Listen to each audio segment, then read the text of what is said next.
하나님께서 오늘 우리에게 주시는 말씀 요한계시록 4장 5장 말씀 저와 여러분이 한 절씩 교독하겠습니다. 4장 8절부터 제가 읽겠습니다. 이 네 생물은 각각 날개가 6개씩 달려 있었는데 날개 둘레와 그 안쪽에는 눈이 가득 달려 있었습니다.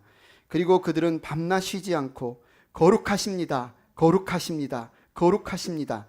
전능하신 분 주 하나님, 전에도 계셨으며 지금도 계시며 또 장차 오실 분이십니다 하고 외치고 있었습니다.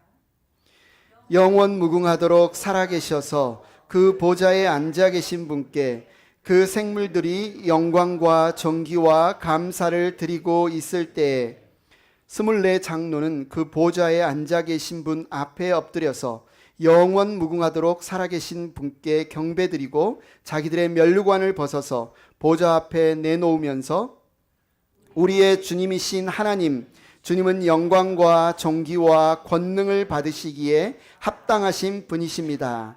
주님께서 만물을 창조하셨으며 만물은 주님의 뜻을 따라 생겨났고 또 창조되었기 때문입니다 하고 외쳤습니다. 그들은 이런 말로 새로운 노래를 불렀습니다. 주님께서는 그 두루마리를 받으시고 봉인을 떼실 자격이 있습니다. 주님은 죽임을 당하시고 주님의 피로 모든 종족과 언어와 백성과 민족 가운데서 사람을 사서 하나님께 드리셨습니다. 주님께서 그들을 우리 하나님 앞에서 나라가 되게 하시고 제사장으로 삼으셨습니다. 그래서 그들은 땅을 다스릴 것입니다. 나는 또 그 보좌와 생물들과 장로들을 둘러선 많은 천사들을 보고 그들의 음성도 들었습니다. 그들의 수는 수천 수만이었습니다. 그들은 큰 소리로 죽임을 당하신 어린 양은 권세와 부와 지혜와 힘과 존귀와 영광과 찬양을 받으시기에 합당하십니다 하고 외치고 있었습니다. 나는 또 하늘과 땅 위와 땅 아래와 바다에 있는 모든 피조물과 또 그들 가운데 있는 만물이 이런 말로 외치는 소리를 들었습니다. 보좌에 앉으신 분과 어린 양께서는 찬양과 존귀와 영광과 권능을 영원 무궁하도록 받으십시오. 그러자 네 생물은 아멘 하고 장로들은 엎드려서 경배하였습니다. 아멘. 네, 자리에 앉으시기 바랍니다. 요즘 미국이 어수선합니다. 어수선한 이유 중에 하나가 비자, 신분 문제로 어수선하죠. 대통령이 행정명령을 통과시켰는데 이제는 기술 엔지니어로 비자를 받으려면 1년에 1억 얼마를 이렇게 비자 갱신료를 내야 되는 그런 이 행정명령을 갱신했죠. 여러분 영주권을 처음 받으셨던 그 기억 생각나시나요? 뭐 파란색 조그만 플라스틱 조각이잖아요. 어쩌면 플라스틱 카드잖아요. 그런데 이게 어마어마한 무게로 다가오지 않았습니까?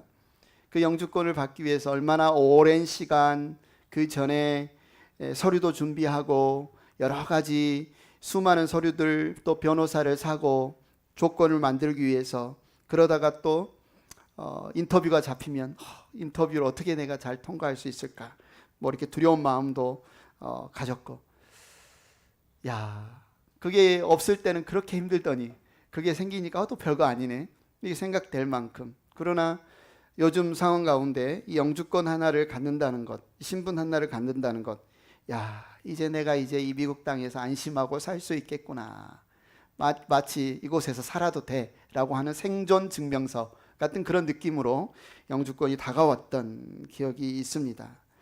그런데 그 영주권을 받고 이제 하루 이틀 일주일 한 달이 지나면 금방 깨닫게 돼요. 뭡니까? 이 카드가 끝이 아니구나. 영주권이 있다고 내가 이 땅에 잘 살 수 있는 게 아니구나. 주변을 둘러보니 특히 한인 뭐 달사람 아니면 커뮤니티를 들어보니 한인이 미국에서 이민자가 미국에서 잘 살기 위해서 갖춰야 될 것들이 있습니다. 일단 학군 좋은 곳에 집을 사야 합니다. 학군 좋은 곳에 자녀들의 교육을 위해서 자녀들의 학업을 위해서 학군 좋은 곳에 집을 사야 되고 그쪽으로 이사를 가야 되고요. 또 아이들이 좋은 대학에 들어갈 수 있도록 잘 가르쳐야 됩니다.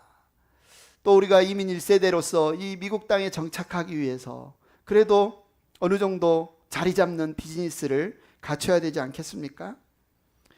이런 매뉴얼, 우리 눈에 딱 어떤 미국 생활 매뉴얼, 미국 이민 매뉴얼이라고 딱 있지는 않지만 듣는 가운데, 우리가 교제하는 가운데, 사람들, 친구들, 지인들을 만나는 가운데 어떤 집은 샀어? 애들은 어때? 뭐 비즈니스는 어때? 물어보는 이 모든 것들이 우리에게 이제 압박으로 다가오는 거죠. 미국 이민 생활 매뉴얼, 이제부터 이곳에서 살아남기 위해서, 잘 살기 위해서는 이대로 살아야 돼, 이 매뉴얼대로 살아야 돼 라고 하는 어느 정도의 어떤 기준이 마련되는 것 같습니다. 생존 매뉴얼이라고 부를 수 있겠죠. 그런데 우리가 미국에 이민을 와서 정착하면서 느끼는 이 생존 매뉴얼의 압박보다 5배, 10배 훨씬 압박을 느끼는 생존 매뉴얼이 있었는데, 바로 저와 여러분이 방금 읽은 이 요한계시록이 쓰여질 당시, 시대로 말하면 BC 1세기죠.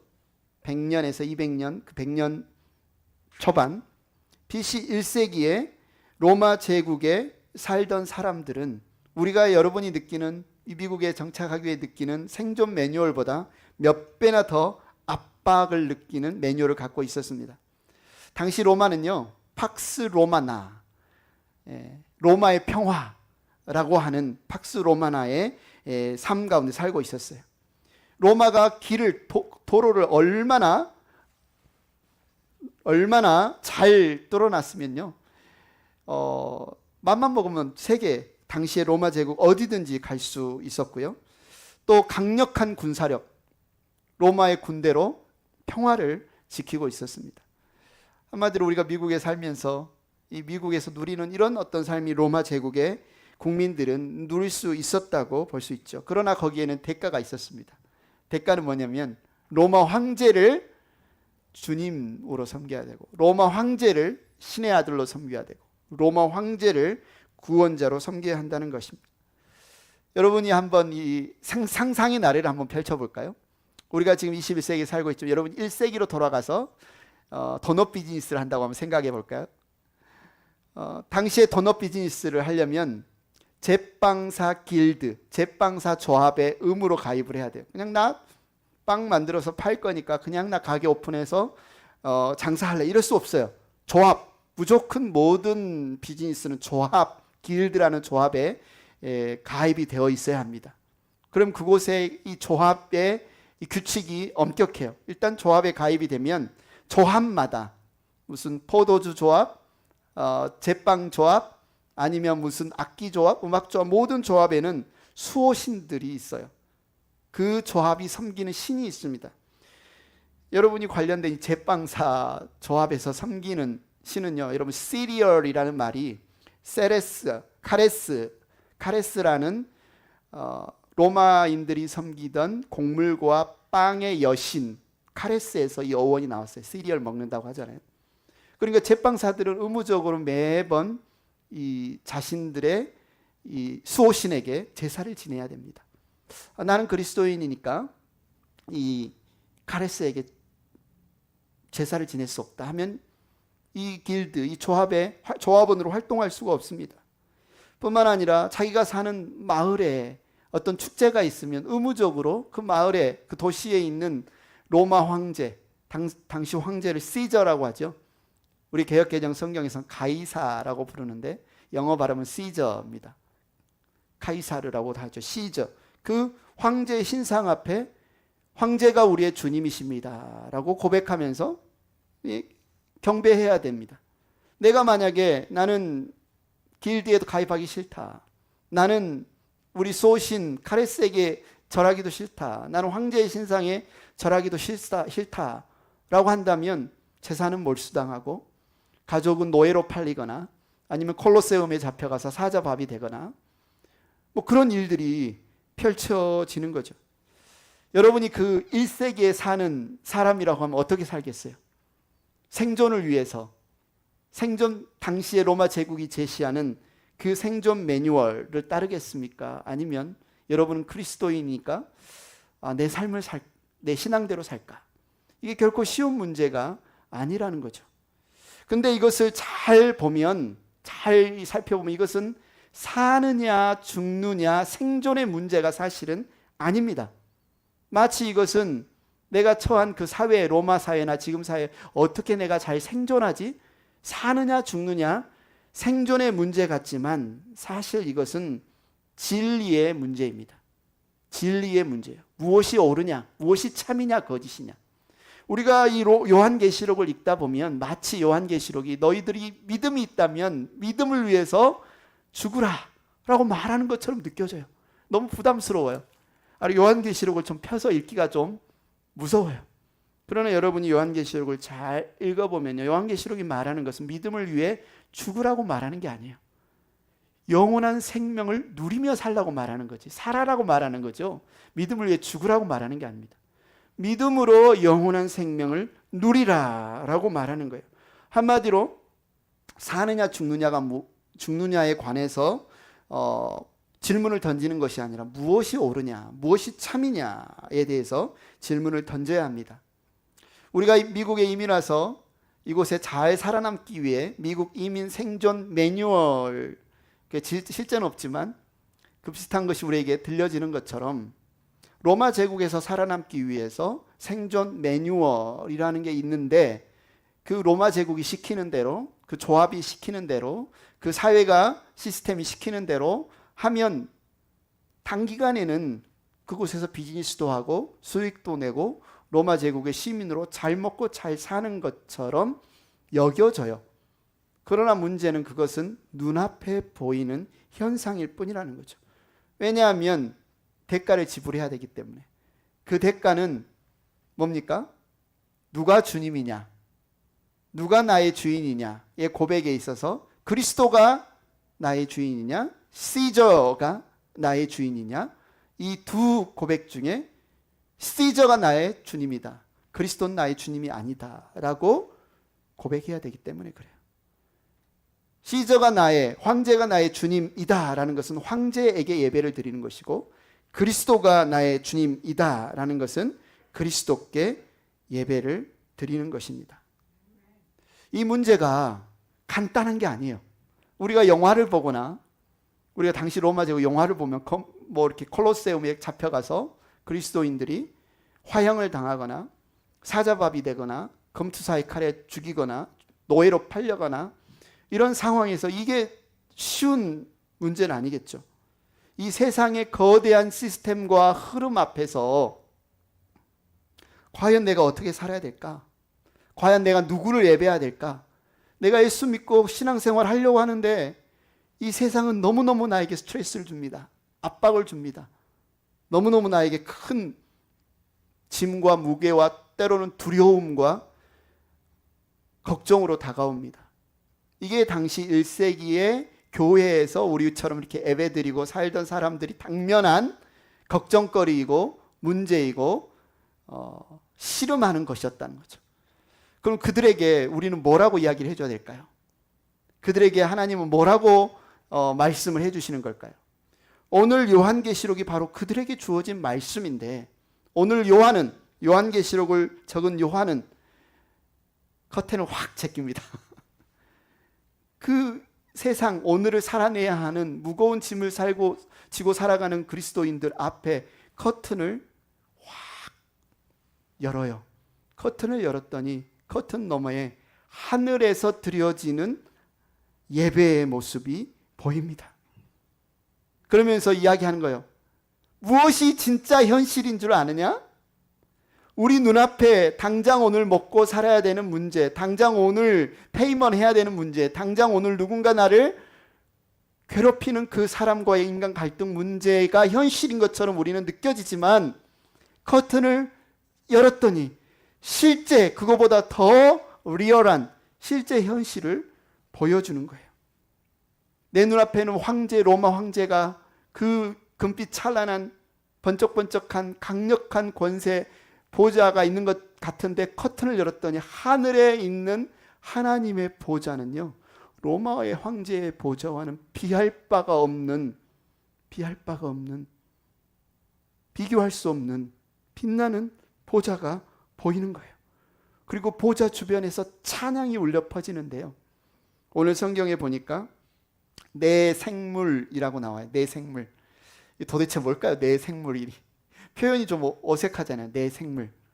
근데 내 생물이 뭐냐면 성경에서는 내 생물이 케루빔입니다. 케루빔. 케루빔은 내 생물들이라는 복수형인데 케룹 그룹. 그래서 이렇게 원래 원어는 케루브였는데 처음에 한글 성경으로 케루브를 번역하다가 초기에 그룹으로 번역을 했어요.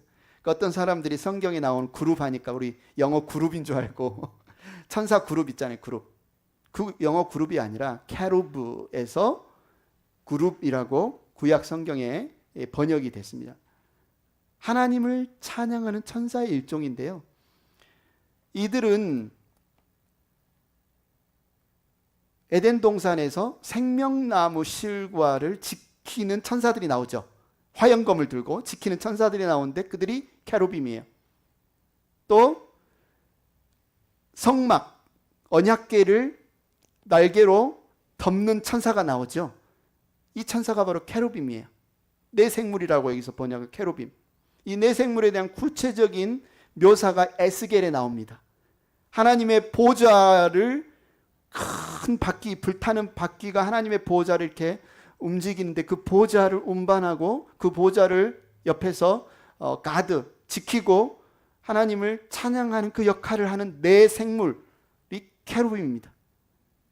오늘 요한계시록에 보니까 요한계시록에서는 밤낮 쉬지 않고 거룩하다 하나님을 찬양하는 천사로 나오는 존재가 케루빔입니다.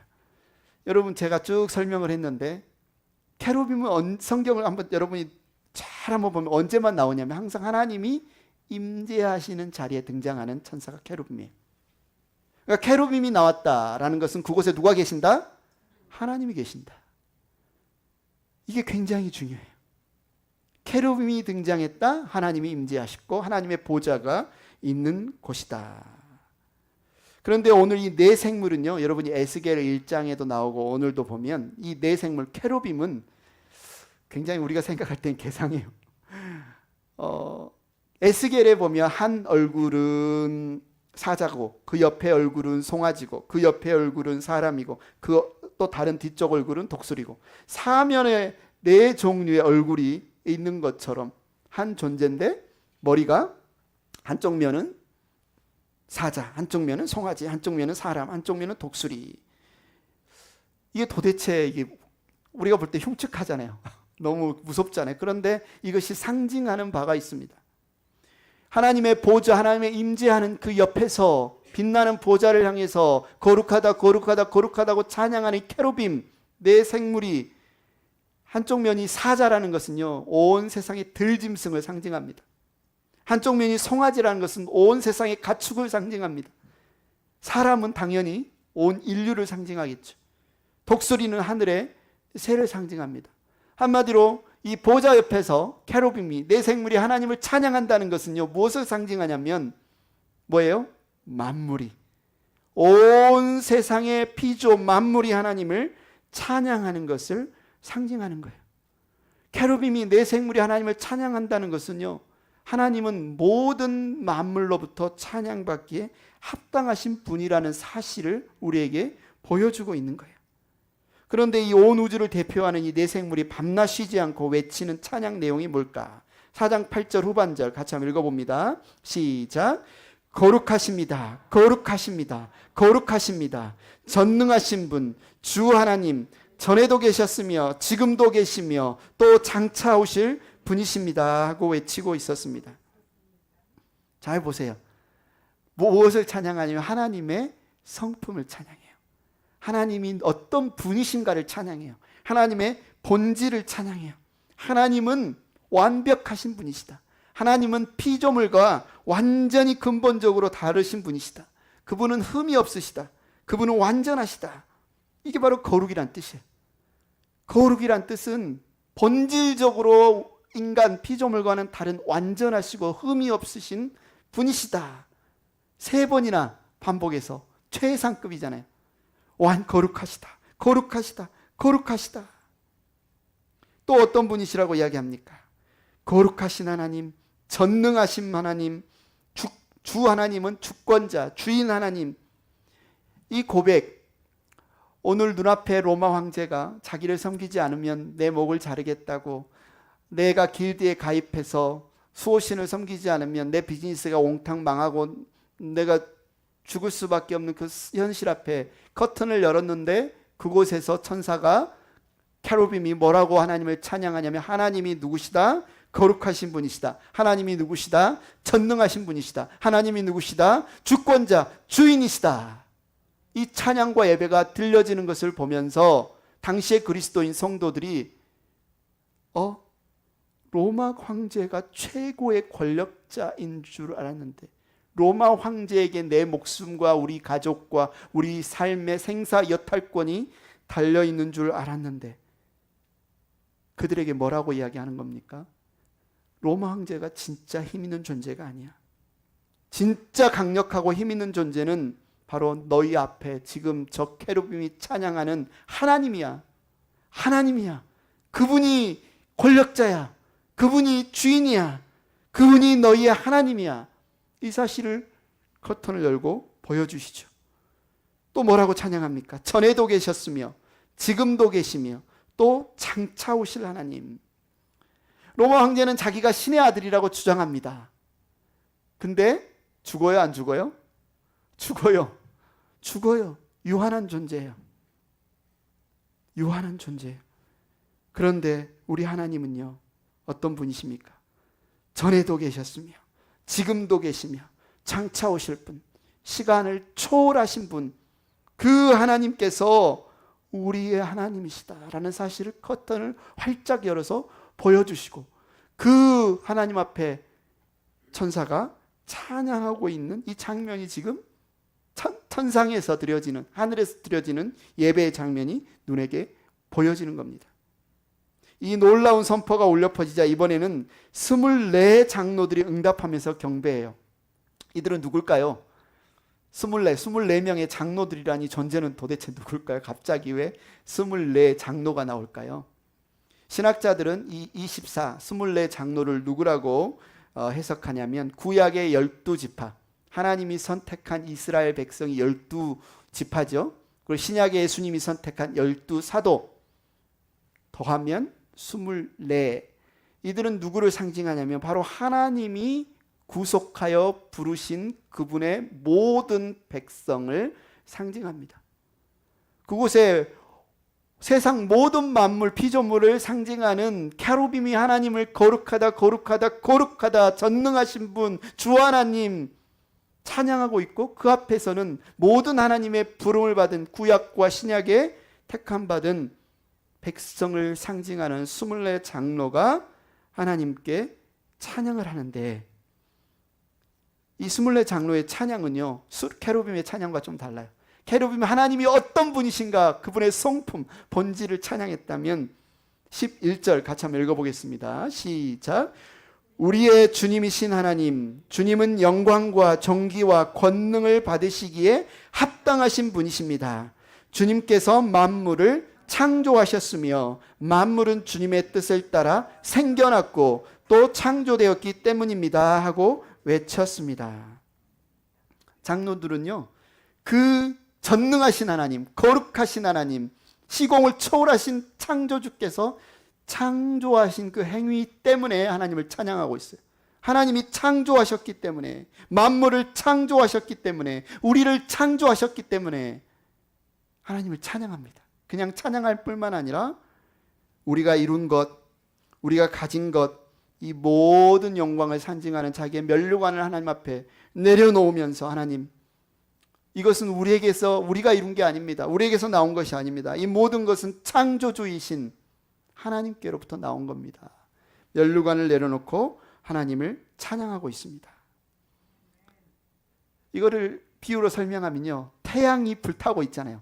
태양이 정말 뜨겁게 불타고 있는 그 태양 자체가 대단하다라고 만약에 캐루빔이 그 태양 자체의 본질을 이야기했다면, 24장로는 그 태양의 빛을 받아서 광합성 작용을 해서 식물이 나고 열매가 맺히고 그 창조 행위를 찬양하고 있는 거죠.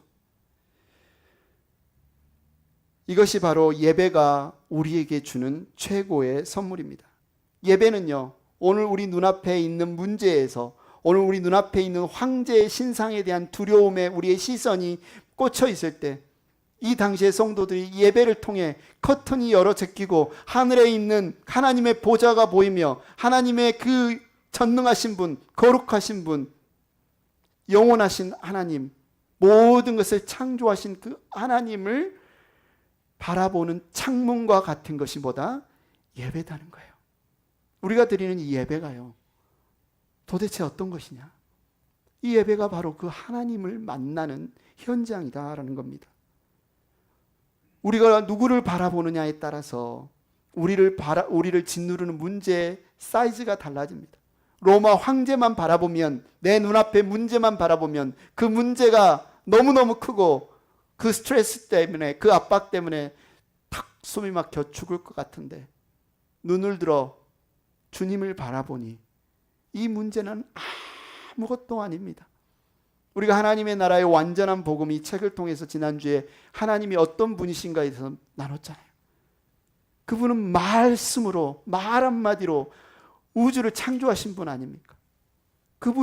그분이시란 사실이 느껴질 때 이 문제가 얼마나 작아지겠어요. 여러분, 이렇게 한번 비유해 볼까요?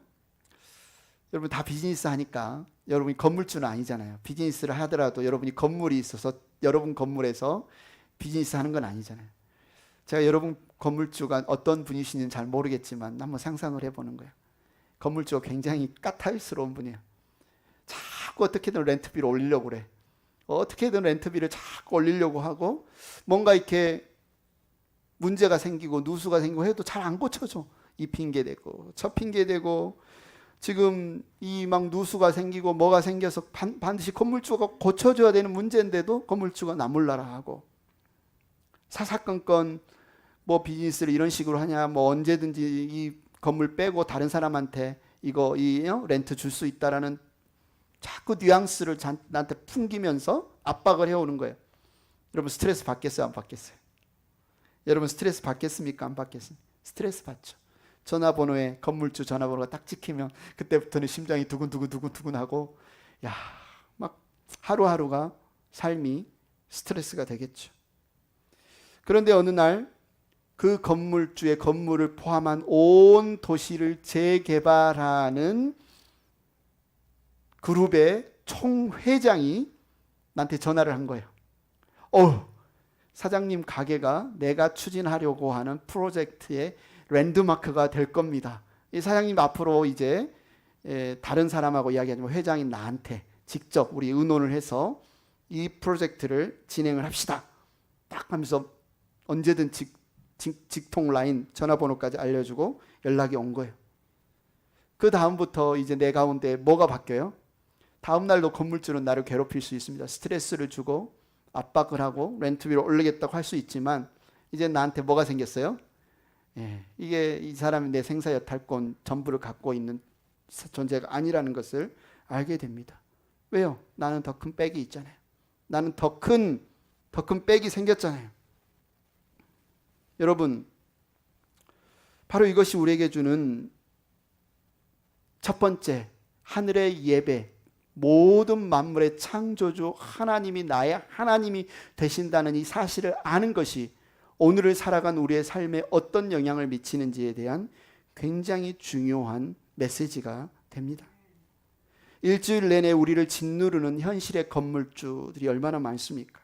물가의 건물주, 렌트비, 오르는 렌트비, 재료비의 건물주, 비즈니스 잘 되지 않은 것처럼 느껴지는 경제 상황의 건물주, 내 건강 문제, 이렇게 하면 이러다가 큰 건강에 위험이 오지 않을까 생각하는 건강 문제와 같은 건물주, 자녀 문제와 같은 건물주, 이 문제들이 내 목을 움켜쥐고 나의 생사 여탈권을 쥐고 있는 것처럼 스트레스를 받고 압박을 받고 있는 순간, 하나님은 이 예배를 통해서 창문을 열어서, 내 눈을 열어서 우리에게 보여주시는 겁니다. 진짜 주인을 만나게 해주시는 거예요. 실제로 그 내 눈앞에 있는 건물주보다 훨씬 높으시며 훨씬 강력하시며 훨씬 더 큰 일을 행하실 수 있는 온 우주의 주인, 진짜 주인을 만나는 시간, 그분 앞에 그분과 대화하고 내 모든 문제를 그분이 들어주는 그 상황, 나를 짓누르는 그 어떤 문제들이 그렇게 크게 보일까요? 더 이상 그 문제들이 나를 좌지우지할 수 없는 사실을 깨닫게 되는 현장이 바로 이 예배의 현장이라는 겁니다. 여러분, 그래서 오늘 예배를 드리고 월요일, 화요일, 수요일 여러분의 일상의 삶을 살아갈 때 또 세상의 문제들이 여러분 앞에 생겨날 수 있습니다. 그때 여러분이 뭐라고 해야 돼요? 눈앞에 보이는 현실 너머의 진짜 현실을 그때 보시기 바랍니다. 여러분 눈앞에 있는 현실이 가짜 현실이라는 건 아니에요. 그러나 그 현실은 그 현실 너머에 계신 창조주 하나님, 그분이 통치하고 계시고 그분이 나를 지키고 계시고 나를 인도하고 계시는 그 현실보다는 더 영향력이 약한, 내 삶에 더 영향력을 미미하게 끼치는 현실이라는 사실을 여러분 기억해. 모든 만물의 창조주가 내 편이시구나. 내가 그분을 오늘 만나고 왔고 어제도 만나고 왔고 지금 내 앞에 내가 그분을 모시고 살고 있다는 사실을 여러분 기억하시기 바랍니다. 주눅들지 마세요. 여러분 주눅들지 마시기 바랍니다. 우리가 바라보고 붙들어야 할 진짜 현실이 전능하신 창조주 하나님, 그분이라는 사실뿐만 아니라 오늘 요한계시록 5장은 우리의 삶을 송두리째 바꿔놓는 놀라운 사실을 기록하고 있습니다. 우리가 실제로 현재 현실을 넘어서서 붙들어야 할 강력한 두 번째 현실은 뭐냐면 우리 예배의 중심에 죽임당한 어린 양 예수 그리스도가 계시다는 것이에요. 여러분 이 사진을 한번 그림을 보십시오. 두루마리죠. 요즘은 책을 이렇게 만들지만 예전에는 양피지나 아니면 파피루스 같은 것으로 길게 이어 붙인 다음에 그것을 돌돌돌돌 말아서 보관하는 두루마리 형식의 책이 많았습니다. 그런데 이 두루마리에 몇 개의 도장이 찍혀 있어요? 7개의 인장으로 탁 붙여놓는 것. 이것은 이 요한계시록에 쓰여진 로마 제국의 사람들은 누구에게나 익숙한 그림이에요. 왜냐하면 당시의 로마 사람들은요, 유언장이나 굉장히 중요한 상속 문서 작성한 다음에 그것을 7개의 인장, 실링, 7개의 실링을 하고 딱 도장을 붙여서 이렇게 보관을 한 거예요. 이것은 때가 되면 조건이 갖춰준 사람이 아니면 절대로 열어보지 못하는 그런 법적인 어떤 그런 문서였던 거죠. 그런데 오늘 성경 5장 1절에 보면 이게 나오는 거예요. 두루마리가 나오는데 7개의 실링이 된, 봉인이 된 이 두루마리예요. 이건 무엇을 상징하느냐? 하나님께서 온 우주를 구원하시기 위한 그분의 구원 계획, 온 우주를 상속시키기 위한 상속 계획이 이 두루마리 안에 있어요. 오늘 삶이 너무 팍팍한데 지금 누군가 나를 살려주셔야 되는데 누가 나를 어떻게 살려주십니까? 누가 나를 어떻게 도와주십니까? 저 두루마리 안에 있어. 저 두루마리만 열면 내가 도움을 받을 수 있어 라는 상황인데 아무도 이 두루마리를 열 자가 없는 거예요. 하늘에도 땅에도 땅 아래에도 이 두루마리를 열 자격이 있는 사람이 없다. 누가 이 두루마리를 펴고 봉인을 떼기에 합당한가? 다시 말해서 누가 하나님의 이 구원 계획을 이룰 수 있는가? 천사가 외치는데 아무도 없어요. 그러니까 요한이 그 현실을 보면서, 요한이 그 상황을 보면서 펑펑 웁니다. 너무너무 서럽게 웁니다. 하나님의 구원 계획이 있는데 이것을 이룰 자가 없는 이 현실을 보면서 펑펑 울어요. 요한계시록 5장 5절 한번 읽겠습니다. 같이 읽겠습니다. 이때 한 장로가 외칩니다. 시작. 울지 마십시오. 유다 지파에서 난 사자 곧 다윗의 뿌리가 승리하였으니 그는 이 7봉인을 떼고 이 두루마리를 펼 수 있습니다. 요한이 울고 있는데 한 장로가 울지 마십시오. 유다 지파의 사자가 다윗의 뿌리가 승리하였으니 이 7인 도장을 열어서 이 두루마리를 펼칠 수 있습니다. 여러분, 우리가 무엇을 기대할 수 있습니까? 누가 온대요? 사자가 온대요. 우리를 압제하고 우리를 괴롭히고 우리를 못살게 구는 로마 제국과 우리 현실의 문제와 건물주와 같은 그 존재들을 로부터 우리를 구원해는 어떤 존재가 사자가 온대잖아요. 다들 눈을 부릅뜨고 사자가 어디오나, 사자가 어디오나, 유다의 사자가 어디오나 지켜보고 있는데 놀라운 반전이 일어납니다. 유다의 사자가 온 것이 아니라 놀랍게도 죽임 당한 것 같은 어린 양이 나타나요. 사자를 기대했는데 죽임 당하는 것 같은 어린 양이 나타나더니 그 두루마리를 받습니다. 받을 뿐만 아니라 그 두루마리를 엽니다. 이 비전, 이 환상, 이 이미지가 상징하는 것이 무엇이냐?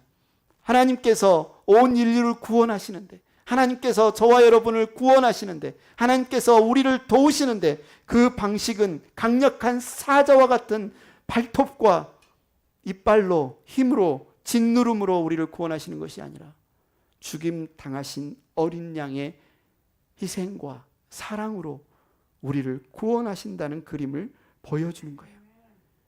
9절 같이 읽겠습니다. 시작. 그들은 이런 말로 새로운 노래를 불렀습니다. 주님께서는 그 두루마리를 받으시고 봉인을 떼실 자격이 있습니다. 주님은 죽임을 당하시고 주님의 피로 모든 종족과 언어와 백성과 민족 가운데서 사람을 사서 하나님께 드리셨습니다. 10절. 주님께서 그들을 우리 하나님 나라 앞에서 나라가 되게 하시고 제사장으로 삼으셨습니다. 그래서 그들은 땅을 다스릴 것입니다. 12절. 그들은 큰 소리로 죽임을 당하신 어린 양은 권세와 부와 지혜와 힘과 존귀와 영광과 찬양을 받으시기에 합당하십니다 하고 외치고 있었습니다. 이게 복음의 신비예요. 하나님은 유다 지파의 다윗의 후손, 유다의 사자처럼 오시는다. 그런데 그 사자처럼 강력한 전능하신 분으로 오시는 분이 우리를 구원하시는 방식은 우리의 모든 죄를 지고 대신 죽으시는 죽임당한 어린 양으로서 하나님의 구원 계획을 이루셨다. 모든 피조물을 사는데, 상속받는데 그 자격을 얻으셨다. 그분이 상속자로서, 구원자로서 얻으신 자격은 죽임당한 어린 양의 모습이었다. 이것이 바로 여기에 모인 모든 존재들이 주님을 찬양하는 이유입니다. 여기서 그들이라고 하는 존재는요, 4장에서 말했던 캐로빔, 네 생물, 그리고 엎드려 경배했던 24장로, 구약과 신약의 저와 여러분을 포함한 모든 하나님의 백성들, 그리고 이 세상 모든 피조물들, 천군 천사와 같은 많은 천사들이 다 그분을 찬양하는데, 그 찬양하는 이유는 죽임 당한 어린 양이 그 인을 떼심으로 하나님께 나아가는 길을 여셨기 때문이다. 이 비전, 이 환상을 지금 보여주는 거예요. 내가 지금 내 삶의 자리에서 시저가 나의 주인입니다. 그리스도가 나의 주인입니다. 나는 어떻게 해야 되지? 나는 오늘 이 자리에서 누구를 예배해야 되지? 누구를 믿는다고 신앙을 고백해야 되지? 흔들리고 있을 때 비전을 보여주셔서 죽임당하신 어린 양께서 너를 값을 주고 사셔서 하나님께 드리셨다. 모든 피조물과 만물이 그 일 때문에 기뻐하며 하나님을 찬양하는 새 노래로 하나님께 영광을 돌리는 이 비전을 보여주는 게 예배라는 거죠. 우리가 지금 드리는 이 예배 자리에 천상에서는 그 예배가 지금 드려지고 있는 겁니다. 창조주를 찬양하자. 우리의 죽임당하신 어린 양을 찬양하자. 천군 천사와 피조물들이 하나님을 찬양하고 있습니다.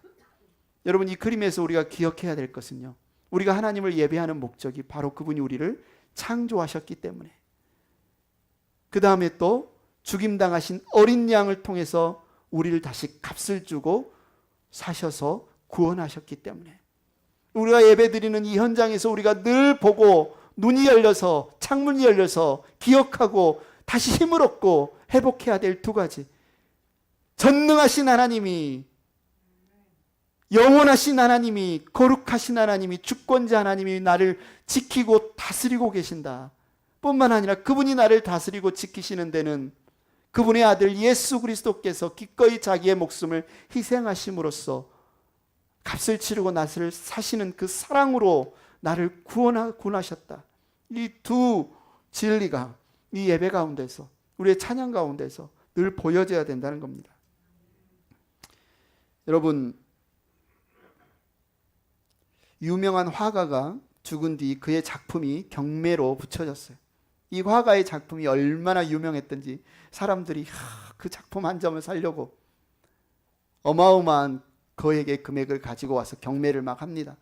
그런데 그 많은 이 화가의 작품 중에 유달리 별로 사람들에게 관심이 없는, 사이즈도 작고 그림도 초라한 한 품의 그림이 있었는데, 한 남자의 그림이 그려져 있는, 바로 화가의 아들이 그려져 있는 그림이 있어요.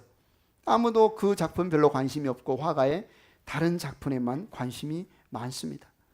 그런데 한 노인이 이 경매에 참여했는데 자신이 평생 동안 수고해서 벌은 모든 재산을 투자해서 경매에서 이 작은 한 화가의 아들의 작품을 경매를 한 거예요. 그리고 드디어 그 경매에 낙찰을 받습니다. 그리고 경매를 주장하는 경매인이 꽝꽝꽝, 이 작품은 이 노인에게 낙찰되었습니다. 사람들이 다 궁금해합니다.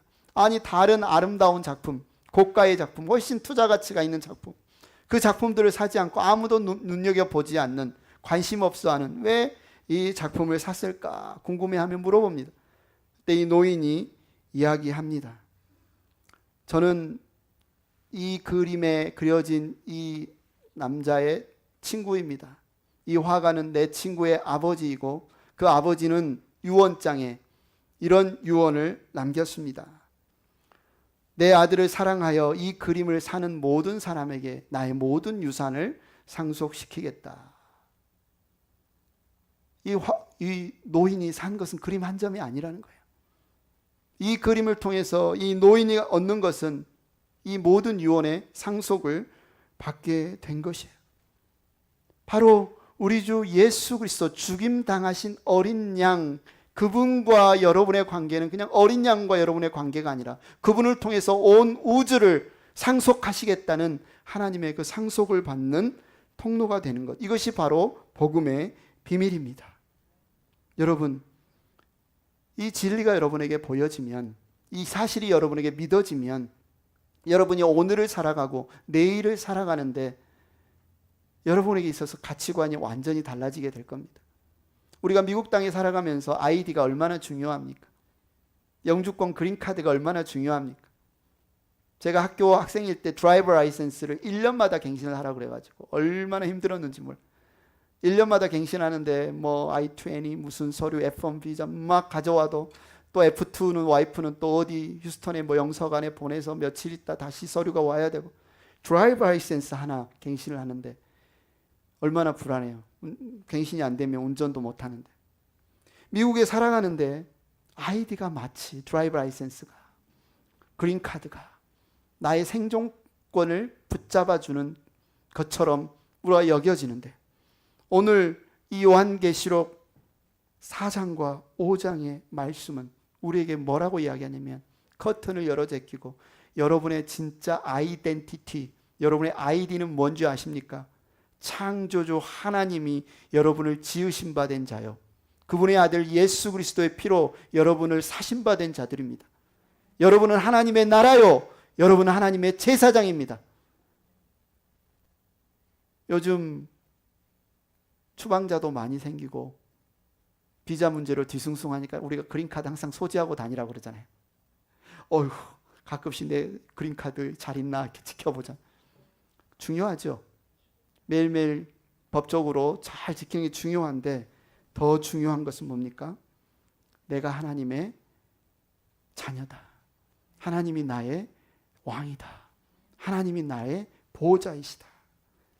그래서 세상 속에서 여러분 불안해지고 다른 사람과 여러분을 비교하고 작아지고 남들은 이만큼 이룬 것 같은데 나는 여전히 이것밖에 못 이룬 것 같고 내가 지금 이민 와서 잘 살고 있나 흔들릴 때 여러분이 봐야 될 것은요, 이 세상의 주변이 아니고 하늘의 이 예배의 현장을 여러분이 보셔야 된다는 겁니다. 이 진리를 붙잡아야 된다는 거예요. 천상의 예배가 현실이고요, 우리가 오늘 살아가는 이 삶의 현실은 언젠가는 사라질 현실입니다. 바뀔 현실이에요. 영원히 변치 않는 현실을 여러분이 붙잡으시기를 바랍니다. 오늘 우리가 함께 본 이 천상의 예배는 핍박받는 초대교회 성도들에게 어떤 의미를 주었을까요? 로마의 황제가 나의 절대적인 생사탈권자인 줄 알았더니 아니구나, 나의 영원한 생명을 주시는 분이 계시구나, 나의 진짜 왕이 누구신지, 내가 오늘 겪는 고난의 의미가 무엇인지, 내가 앞으로 이 역사가 어디로 흘러갈 것인지. 영원할 것 같은 로마 제국은 망했습니다. 로마 제국의 황제도 사라졌습니다. 오늘 이 천상의 예배의 비전은 우리에게도 동일한 힘과 능력을 줍니다. 우리가 드리는 이 예배의 가치와 이 예배의 중요성이 어디에 있는지 우리로 보게 합니다. 이 예배는 단순히 우리 행복한 교회로 모여서 같이 찬양하고 예배 듣고 종교 행사 치르고 밥 먹고 보고 싶은 사람 얼굴 보고 갖는 친목 모임이 아니에요. 천상의 창문이 열려서 우리의 창조주를 만나는 시간입니다. 우리의 핵심인 우리의 구속주를 만나는 시간이에요. 그분을 보는 순간 우리의 흔들렸던 마음이, 우리의 삶에 잃었던 동력이, 내일을 살아갈 힘이 쏟아져 들어오는 겁니다. 초대교회 성도들이 궁금하잖아요. 사자굴에 던져지면서도, 화형을 당하면서도, 지하 무덤에 숨으면서도 그들은 어떻게 그렇게 기뻐할 수 있었을까? 로마 이 제국 100년 200년 사이에 없어져 버릴 것 같은 기독교가 어떻게 그렇게 없어지지 않고 오늘 저와 여러분에게까지 이 성경이, 이 메시지가 흘러오게 되었을까?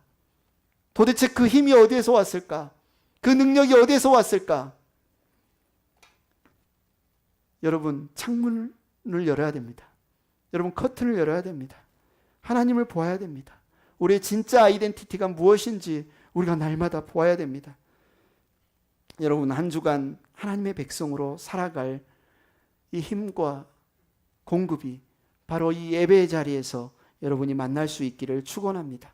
창조주 하나님을 보시고 구속자 예수님을 만날 수 있기를 축원합니다. 우리 찬양팀 앞으로 나오시고요, 이 시간 우리가 이 찬양 함께 드립니다. 다 같이 자리에서 일어나시고 죽임 당하신 어린 양, 바로 우리가 함께 읽었던 요한계시록 5장의 말씀의 가사로 해서 이 찬양을 만들었는데, 우리가 이 시간 함께 고백하면서 천상에서 드려지는 그 예배, 케루빔과 수천 수만의 천사와 24 장로의 그 고백을 우리가 화답해서 이 시간 이 찬양을 함께 드리겠습니다. 죽임 당하신 어린 양, 모든 족속과 방언, 백성과 나라 가운데서 우리를 비로사서 하나님께 드리셨네. 죽임 당하신 어린 양, 우리들을 나라와 제사장 삼아 주셨으니 우리는 주와 함께 이 땅에서 다스리리.